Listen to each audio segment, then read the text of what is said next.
Hello ভাই বন্ধুরা, welcome to another brand new video. তো আমি এখন কথা বলবো ঈদের আপকামিং একটা সিনেমা যার নাম হয়েছে ইনসাফ। হ্যাঁ, আপনারা ঠিকই শুনছেন, ইনসাফ। তো ইনসাফ নিয়ে কিন্তু কথা বলার আরেকটা কাহিনী আছে, কারণ ইনসাফ সিনেমার যে তাসনিয়া ফারিনের ক্যারেক্টারের যে ফটোটা আপলোড করা হয়েছে বা ফেসবুকে ড্রপ করা হয়েছে, ওই ফটোটার সঙ্গে কিন্তু অনেকেই নকলের অভিযোগ আনতেছে।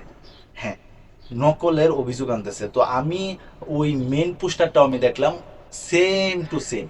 তবে ওইখানে ডিরেক্টর যে আছে সঞ্জয় সামাদ্দার, তারে প্রশ্ন করা হয়েছিল যে এই নকলের অভিযোগটা যে আনা হয়েছে এটা আপনি কিভাবে।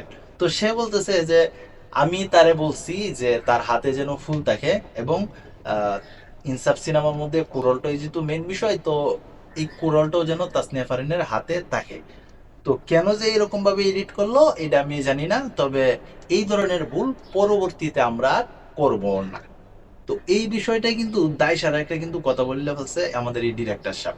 তো ওনার কি এটা বোঝা উচিত ছিল না যে এই ধরনের একটা সিনেমাতে যখন এই ধরনের কার্যকলাপ হয় বা নকলের যখন অভিযোগ উঠে, তখন কিন্তু সিনেমার থেকে অনেকে কিন্তু মুখ ফিরিয়ে নেয়।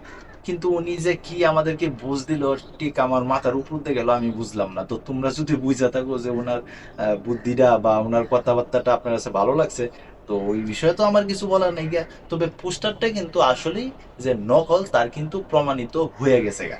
আর তাছাড়া পোস্টারটা কিন্তু দেখতে এমনিতে ব্যাড ছিল, যারা কিনা আমি গত ভিডিওতে বলছিলাম যে আসলে পোস্টারটা ভালো হয়েছিল।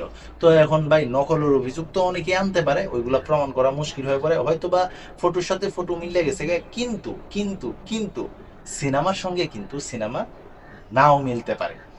তো তোমরা যারা কষ্ট করে এতক্ষণ আমার ভিডিও দেখছো, তোমাদেরকে অসংখ্য অসংখ্য ধন্যবাদ। তো এই ছিল এখনকার মতো ভিডিও। তো সবাই ভালো থাকবে, সুস্থ থাকবে, কাছের মানুষটা ভালো রাখবে। ধন্যবাদ সবাইকে।